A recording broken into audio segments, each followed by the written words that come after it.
Should I get started? Great. Okay. How's everyone doing today? I see we have a few more people. Let me start off by saying Happy Diwali. I will tell you a little bit about Diwali today, its significance. I have a few things that I'm going to show because I don't simply want to talk about it. Diwali is such a visual festival because the essence of it is lights, and I'm going to about light. I'm getting ready to light a few lamps now, just so you can see them. But Diwali means the festival of light. So let me go ahead and start. I'm going to show you the temple setup that I have here. I hope everyone can see. So right here in the center is God Ganesha. He is generally the first God you want to pray to because in the Hindu tradition, Diwali is a Hindu festival. He is the God who removes obstacles. You see this big trunk, he has an elephant head. So with his big mighty trunk, he removes all the obstacles that are in his devotees' way. So he's the first God. These are just a lot of the little collections that my husband and I have made. This is my personal home temple. So you will see the Buddha because I love the Buddhist tradition. You see a little devotee figure is right here.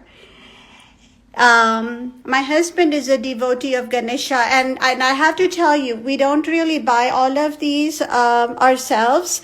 It's not a good idea to buy all the God images. If you love something, yes, you can. But most of these are gifts to us. And I want to show you just how tiny, look at this, I'm holding this. So look at, this is Krishna. Look at how tiny, and notice that little jewel right there. So embellishment is clearly very important. And then this is also a Ganesha. Again, notice how tiny it is. But look at the vivid details, these big ears, because he has an elephant head, as I said.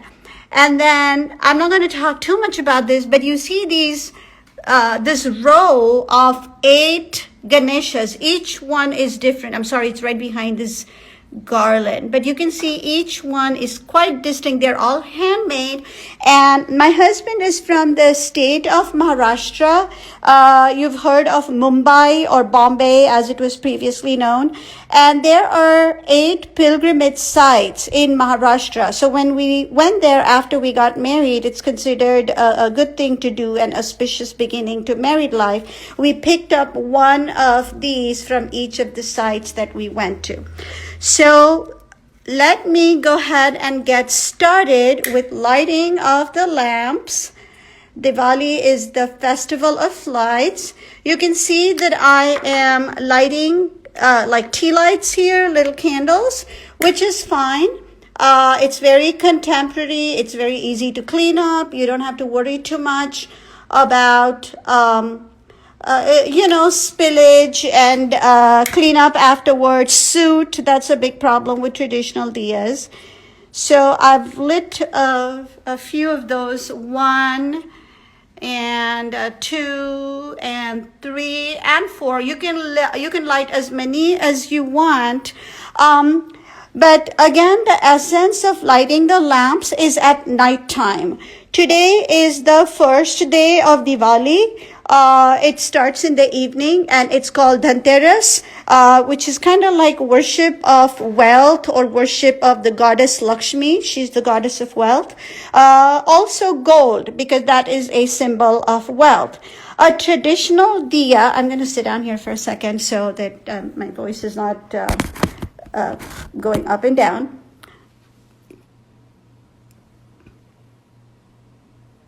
Pravina, I have just accepted your request.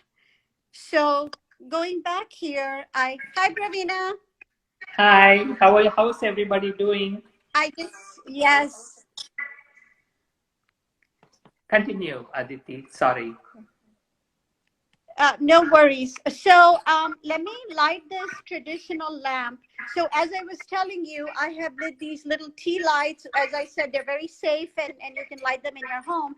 But I also took the time to get some traditional diyas. They are made out of clay, and I've used them before, so obviously they're not brand new. But then you would set ghee or clarified butter. You can buy this at the Indian grocery store. You set it in the lamp and you put a cotton wick in there, and then you light it, which is the traditional way in which a diya is lit. And then you put this in and around your house for 4 or 5 nights of Diwali. And I have to tell you that these um, okay, I have to tell you that these lamps are lit at night when it is dark outside. The first day of Diwali, as I said, is today, but the actual Diwali day, it's a 4 or 5 day festival, depending on whether you are in North India or whether you're in South India. In North India, it's a 4 day festival. And again, take that with a pinch of salt because I'm from the state of Gujarat. My family is Gujarati. We celebrate it for 4 days. Some other communities celebrate the Hindu New Year also at the end of Diwali. So that is the fifth day. Um, and they are always lit at nighttime. As I said, the day of Diwali is the third day. It's on Amavasya, which is a new moon night. So on the darkest night, it's the beginning of a new cycle, a new circle. And so these lamps are lit at night. So that is the essence of Diwali, the festival of lights or the festival of lamps. There's a wonderful story that I would like to tell you, but I'm going to ask Professor Praveena, who is sharing the screen with me, to share a few items. And I see she has a very elaborate South Indian lamp in her home too. Yes, so this is a South Indian lamp, and um, it's uh, it's quite heavy and it's big. And if you notice, it has 5 edges here. Let me see.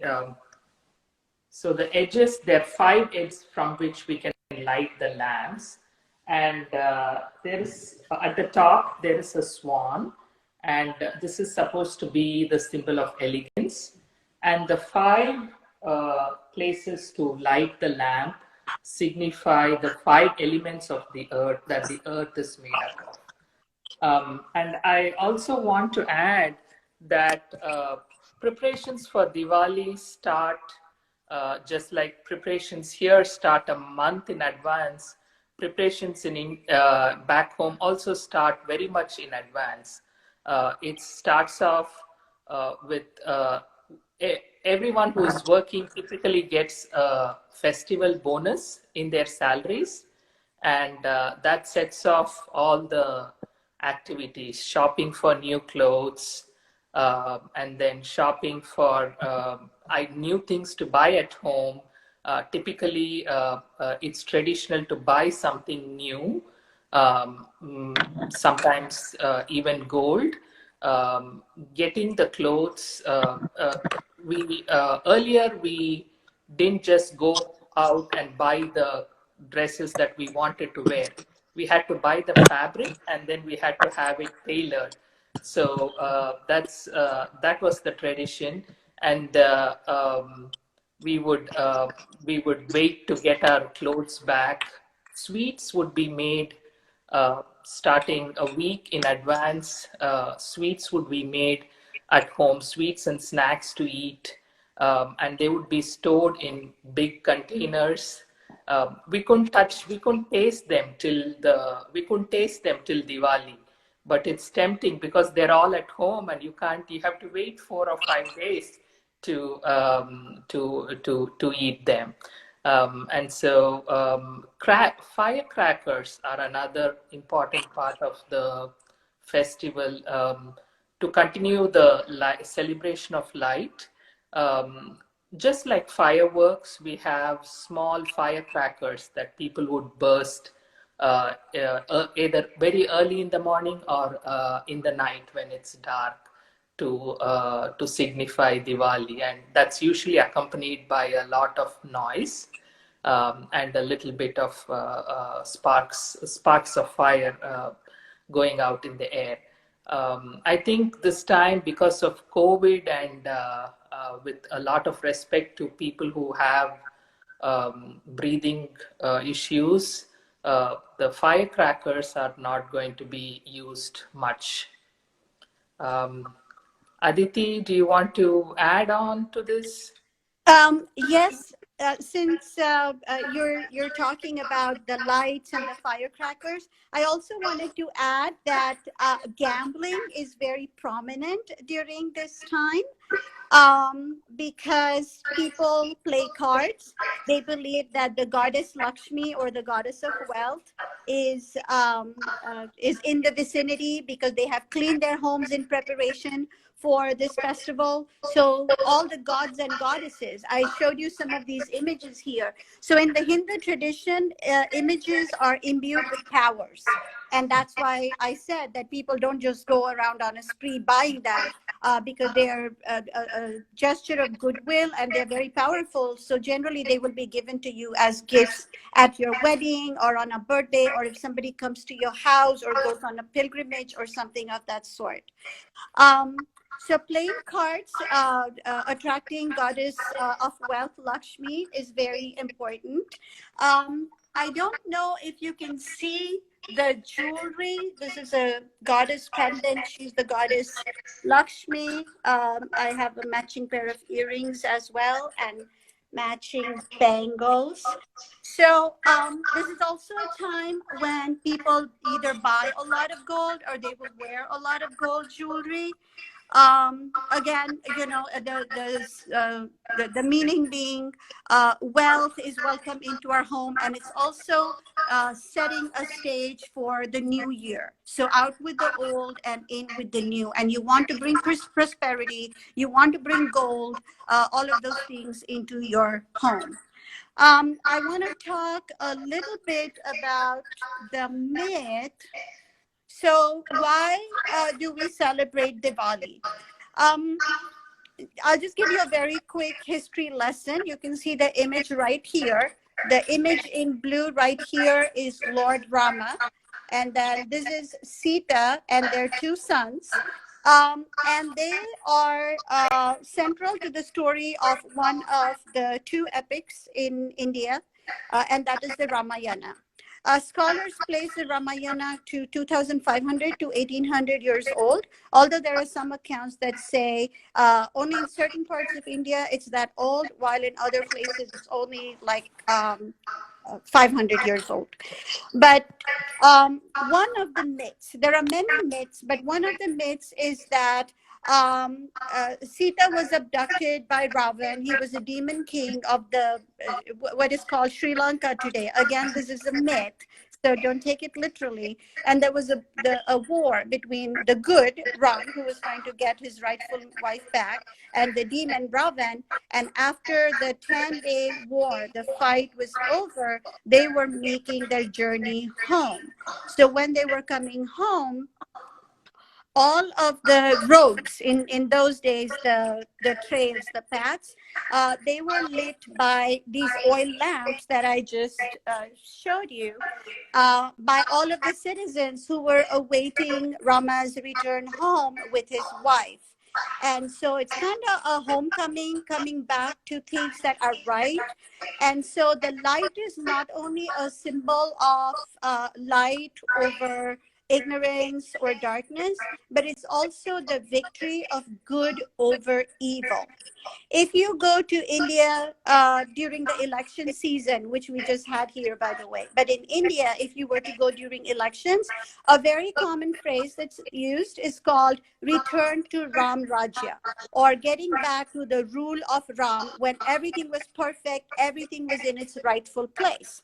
The idea being that there was injustice, there was immorality, there was the idea that might makes right, and all of those are wrong elements in society. But now that Ram has come to power, just like the new elected official will come to power, everything will be set straight, everything will be right.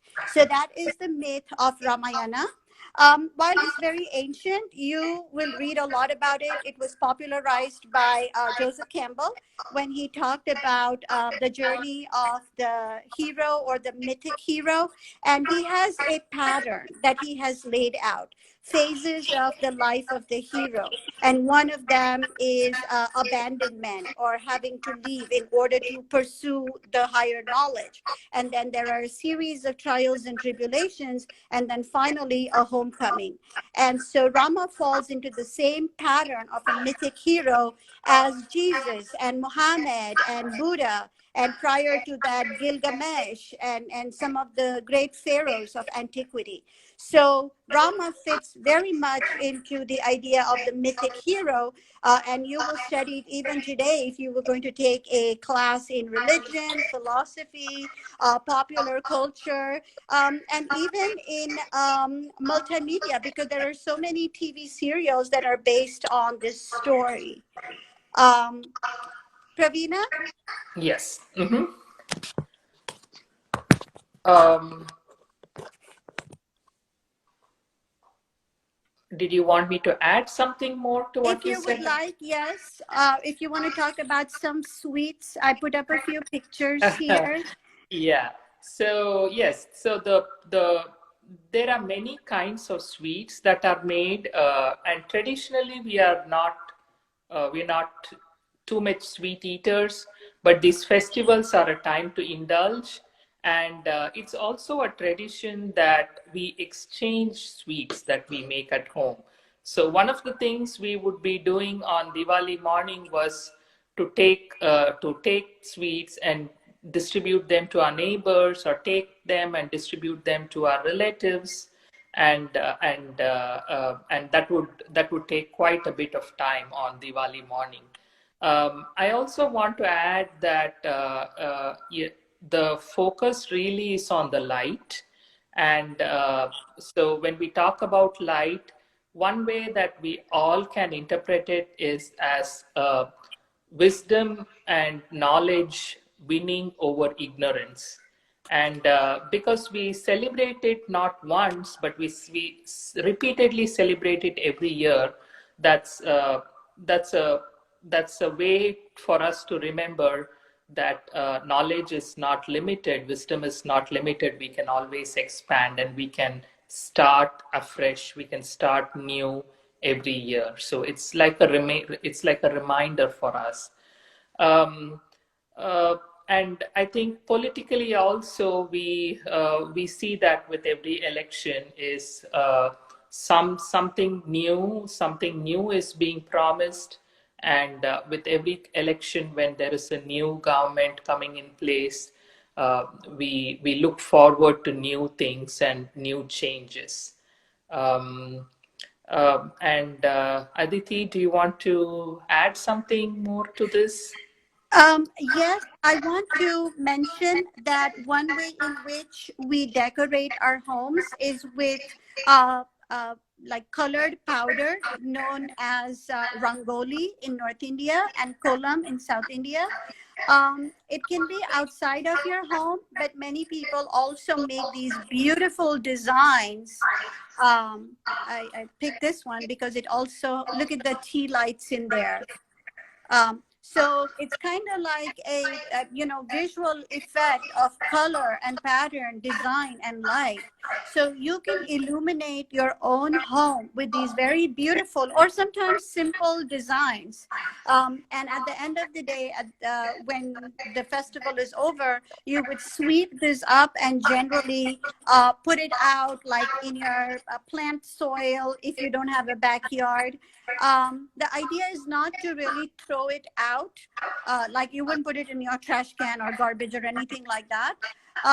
Because again, it's a sacred symbol and you don't want to kind of flush it down. You want to enable it to continue to provide the blessings to you and your family. So you will give it a new life form by putting it in the soil around your home. I put it in the plants in my house. Again, if it is organic and natural. Nowadays, you get a lot of chemical-based powders, so that doesn't, serve the same purpose. Um, and Aditi brought up a very good point of reuse. And I also want to add to it that a lot was about small business. We would buy our clay lamps from the same vendor every year, who would seasonally come and ask us before Diwali if we want them, and we know that they are handmade. We tend to buy our flowers from that single person who would come door to door and sell them. And a lot of the things that are used in decorating the house and for use during Diwali are things that can be recycled. The Like Aditi mentioned, yes, salt is a good food for plants. And most of the colors here that you see are also originally made from natural ingredients, and so they would not cause harm anywhere. Mhm. We use. I think Aditi showed us how her altar looks, and above that you will see banana leaves, and again that's also it's used for many purposes, and one of the purposes is to serve food on those leaves. And once the food is eaten, the leaves are thrown out, not thrown in the trash, but they are thrown, and then they are separated out in a place, and then from there the cows would come and eat those leaves. And so even when you're finished with it as a plate, it still is food for a cow. And so we tend to reuse many of the things over and over again. Right.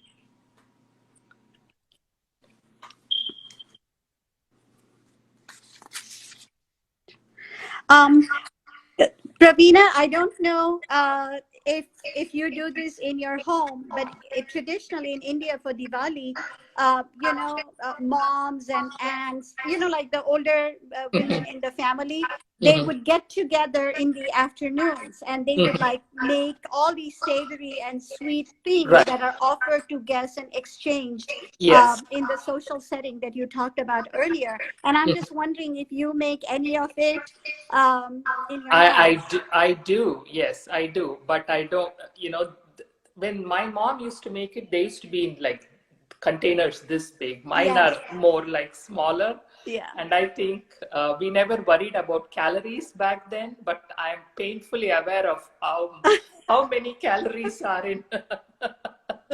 Yes. And then Yes. one more thing we had to do in South India was we had to wake up in the morning, like very early in the morning, and we had to use oil on our hair and then wash it off. But the minute we were out of the shower, we had to take the blessings of older people in the family, and that meant we had to fall at the like lie down on the ground and touch their feet. Feet. And the Yes. fun thing was when we did that, we would get some money. They would give us some Yeah. money. Yeah. Right. Right. Right. So it was symbolically more important to get their blessings. But as Yeah. kids, we would just be waiting for our money gift. Yes. Yes. Yeah. I was reading about that custom of touching feet, and it's very intricately tied to yoga practices. Mhm. And I didn't know that because my children, like yours, they're born and brought up here, and they don't understand. Like when we watch movies or something, or when they see somebody else doing it, they're like, "What? What is this? What does it mean?" And so we try to tell them, but I think like explaining it to them through yoga postures, like touching of certain nerves, for Mhm. example, Mhm. bending, bowing, those were Mhm. all important postures. So I feel like I'm able to connect their culture to them through some of these more ancient scriptures and practices. Right. Um, And even now, I think these festivals give us a way to connect back to other y- culture for our kids, yes, because it gives them time to indulge in our traditions. yes, yeah. And all the temples, all the temples in the Dallas area, and I'm sure around the world, wherever they have Hindu temples, they will have like a puja during this time. They not during COVID-19, of course, but generally they will have like a dinner. I know the Baptist Hindu temple in Irving, they have the big annakut, like offerings of, I think, 1001 foods to the deities, and everything is homemade. Um, but I think COVID this year has changed a lot of the celebration. Maybe not the mood, but definitely the celebration. Yeah, I think it has changed it. Most of it is going to be online, and yeah, and so the mode of celebrating has changed. Yes. Yeah. Yeah. Um, I know if any of you know Patel Brothers, the Indian grocery store, they have several branches all across the Dallas area and other cities. Um, but generally during Diwali, they would have these huge bins, like, like a barrel sized bin filled with all kinds of sweets and savories and snacks. And the idea is for you to go and buy them like a pound or 2 pounds in bulk, whatever you want. And it's self serve. So you fill your own bag with what you want and as much as you want. But you can also sample it. But this year they have everything prepackaged. You can't sample anything, so that's kind of like a downer. And you just pick what you want. You keep your distance. So too many other things that are affecting the mood of Diwali celebration.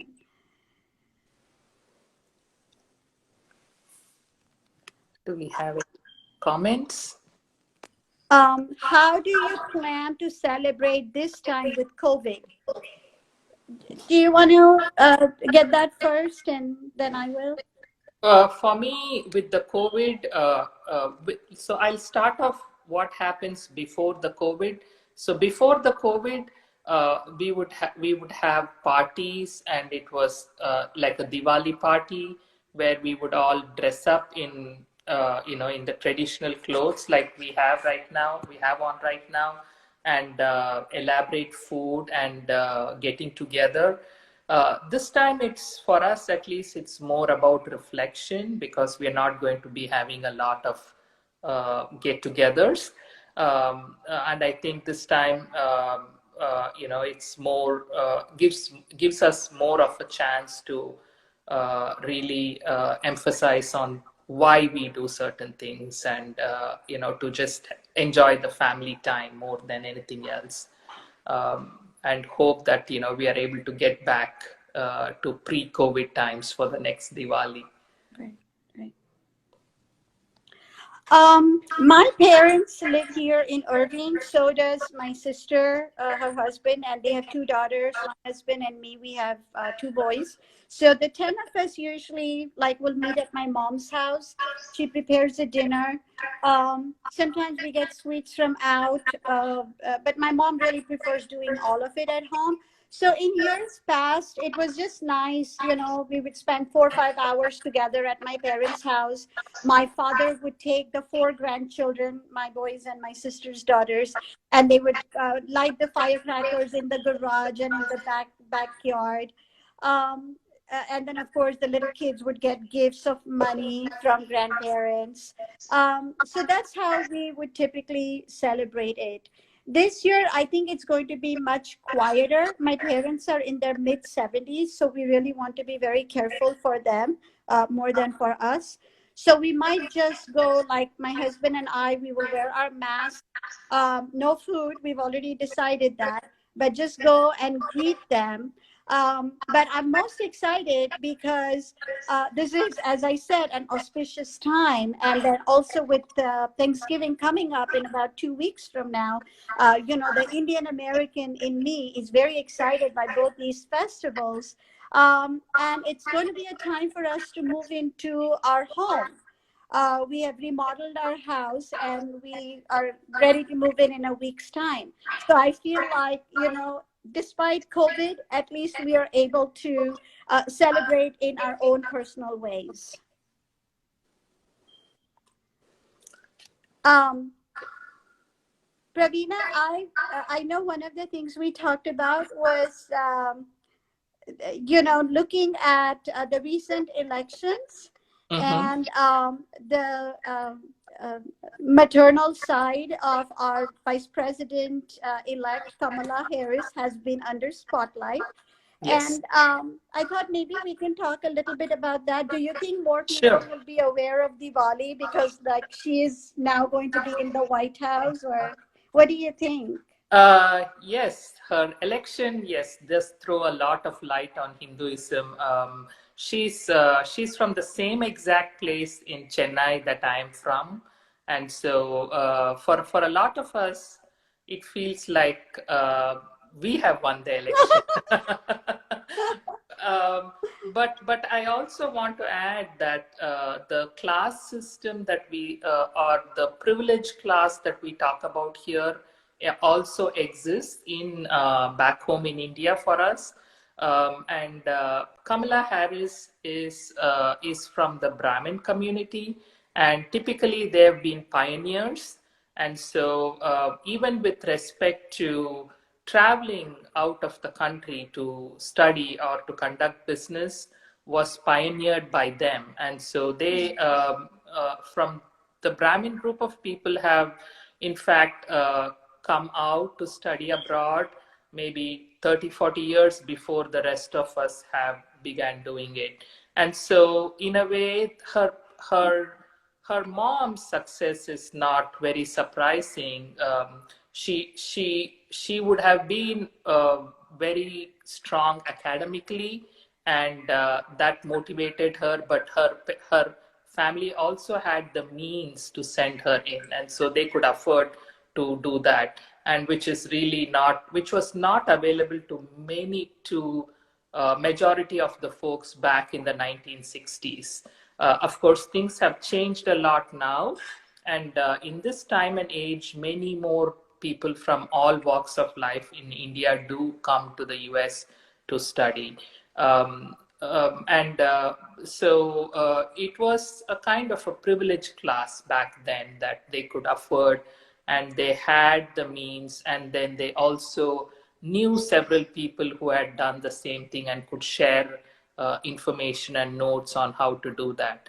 But I'm sure that Kamala Harris's ascent here is significant, and in some way it does relate to, to finding the resources, to finding the knowledge, to gaining, finding the wisdom to do the things that she had the courage to do.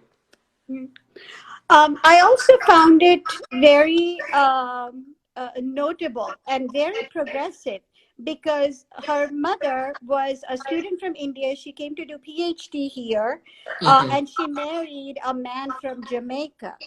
Mhm. That would have I can feel the shock. I can feel the shock that her parents would have had. Yeah. That was totally unthought of back in the 1960s. And especially so from for her community, which occupies the highest levels in society. But and so it would have been very shocking. And I want to say that her mother must have been very convincing to her with her parents when she told them about her marriage proposal. Yeah. Yeah. Yeah. Yeah. Well, I always like to hear her talk. She always acknowledges her mother and her sister, and her mother's side of the family. But I also read that she attended historically Black college and university, Howard College. Um, and I know exactly what you're talking about. That it's a matter of great pride for Indians and Indian Americans, because I see a lot of the news and like messages circulating. Um, but I get the feeling that she herself really identifies as an African American woman.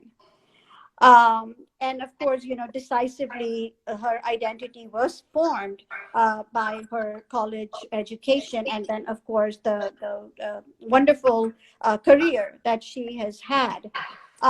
But I think just, and then she's from the state of California, which has a very large number of Indian population. I think we should expect to see more talk about her background and probably a greater emphasis on Diwali next year. Mhm. That's going to be my prediction. Yeah, and what really surprised me when I read her history was the fact that unlike unlike many of us who do our work and who just do our work, her mom took an interest in the civil unrest, Yes. and she knew that it was her right to go and protest and join the protest. Yeah. And I think that would have given Kamala Harris a pathway into politics at a very young age. And I find that very commendable. Yes. Uh, Yes. and I think it's a lot of original thought. Yeah. It should have come from within, and that's really commendable. Yes, I agree with you. It is so amazing and so impressive because it was, before the Immigration Act was Mhm. passed, right? Yes, yeah, And so you're right. The mother was really privileged to come here even before, like, the rest of the population was able to come here. So that's a wonderful position to be in, and so well deserved. Made Mhm. such Yeah. wonderful use of it.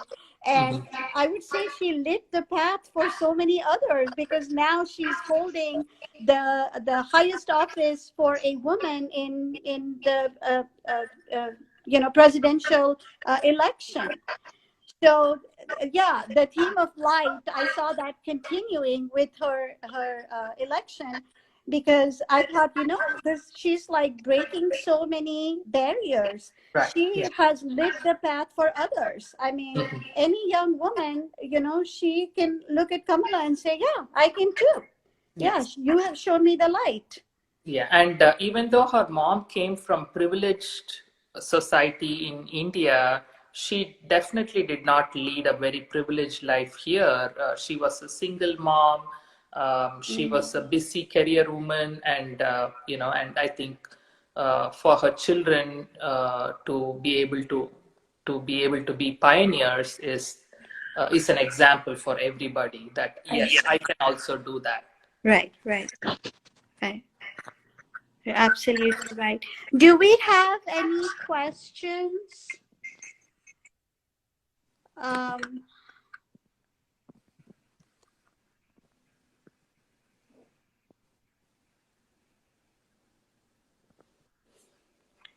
so, Pravina, while we give a chance to everyone, do you celebrate for 4 days or 5 days? And is the New Year following Diwali for yourself and family? No, we celebrate Diwali for one day, but the week following Diwali is another celebration for us, and so we fast and we do group Oh, prayers during that week, and oh, it's for Lord Muruga, and we have another small celebration at the end of the week. oh, okay, Yeah. wonderful, wonderful. Ours, my parental family, we celebrate for 4 days. So tomorrow is Dhanteras, Mm-hmm. and then Kali Chaudas, and then Sunday is Diwali, and then Monday is Bestu Baras or New Year. Whereas in my husband's side of the family, they're Maharashtrian, as I said at the beginning of my talk. They don't do New Year now. They are Maharashtrian, so they will do it in January with Gudi Padwa. Mm-hmm. Uh, so This theirs week. is, Yeah. yeah. So theirs Yeah. is very different. And I do know that in the Gujarati community and many others, this is also the end of like the previous year. So all accounts and all like business work should be Mhm. completed by now. Everything should be closed out. And then after the new year, the new fiscal year will begin. So Yeah. everything new, new orders, all of that needs to start afresh, in line with the new year and new ideas and bringing in the new. Right. Yeah. And do you want to talk about what Dhanteras is specifically? Um, yes. So it's made up of two words: dhan, which means money or wealth, and teras, which is the 13th. And that the Hindu calendar is based on the lunar calendar, Mhm. lunar cycle. So the 13th day of the month is the Teras, and that Mhm. is the day on which, or tomorrow evening, Mhm. there will be like specific times. You have to look at the Hindu calendar to like look at those auspicious times, and during that time period, you are supposed to perform a puja at home. The puja will consist of lighting the lamp, as I said, but also right here the vermilion powder and turmeric. So we will set up an altar. We don't remove this temple because this is like a permanent fixture in my home, but we will put a table in front of this of equal height. My husband will decorate it with like a very fancy cloth. And since you asked, I have to tell you, my husband is far more ritualistic than I am. I'm just going to show you very quickly, like, look at all the objects that he has in here. So you see the shiny cloth right here. He will decorate, and then he will put these garlands around the deity. I thought I saw a crown. Yep, yep. Here is a crown that he will put around the deity's head. Um, a lot of incense sticks. My husband loves incense, so he will put all of, we got this from Vietnam, but we don't discriminate in our house. So we will light incense, essentially set up an altar that is appealing to all the human senses, which is what rituals are intended to do. Because when they were originally formed, it was in a culture that didn't read or write. So it was through the rituals that people, humans, were able to connect with and appease the gods and goddesses. So my husband follows the Vedic tradition, and everything I know, I would say, is because of him. I just, see him, and then I participate as much as I can, and we try to teach at least a few of those things to our boys. And I think a lot of symbols are very practical in their meaning. We talked a lot about money and gold, but they are symbols of prosperity. And I think it's important to recognize that it's the prosperity that matters, and prosperity, in health, in career, in wealth. Wealth is just one of the prosperity aspects, and this festival is a reminder of prosperity at all different levels. Right. And home, which is what I talked about Right. earlier. Yeah. Yeah. Your Yeah. home is the center of Mhm. your being. So you definitely want that to be a place of great prosperity, right? Yeah. Are there questions? I know we are running close to the end of our talk. It's 4:16. Um, so the right greeting you want to tell anyone who's celebrating, or you want to be aware, is Happy Diwali. Again, Diwali is a festival of light, and it's a victory of light, of course, over darkness and ignorance, but also holding up everything that is righteous, that is good, that is correct. And by upholding the right things, we will reap the right rewards, which is bringing prosperity into our lives through the different spheres. And if anyone who is on this live program wants to celebrate Diwali, you can do it by simply lighting a lamp or even a candle, and just praying. I guess just closing your eyes and saying a silent prayer. It's as simple as that. Yes. And if you, uh, yeah, and if you want to do the rangoli or kolam in your house, you can use rice flour. You can really use any kind of flour, like it's all natural. So you can do some designs, on your countertop, at your door, in front of your window. Put the light, the lamp, the candle where you do the rangoli, because again, you are scaffolding, you're augmenting the power, the untapped power and potential that exists in the natural world by doing these rituals.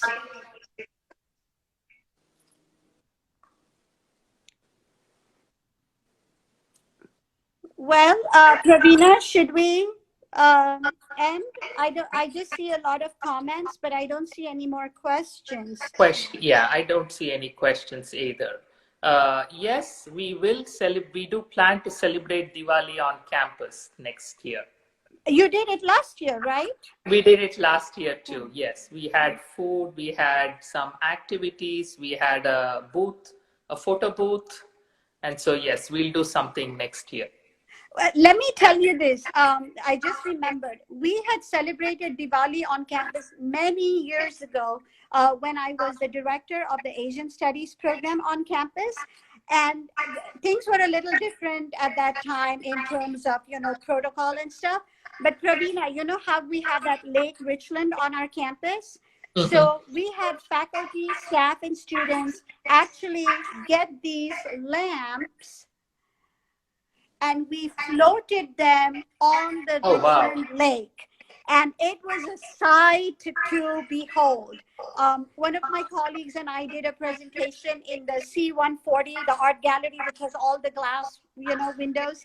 It's Mhm. always used for art programs. And it was like dark outside, and we wore our Indian clothes. We were just launching this program. We had a full house. My dean thought I was like promising an A to everybody. And after it was over, we had catered a wonderful, a celebratory, like a dinner with sweets. And then we all went out and we lit these candles and we put them on the lake. And it was a sight to behold. It was so powerful.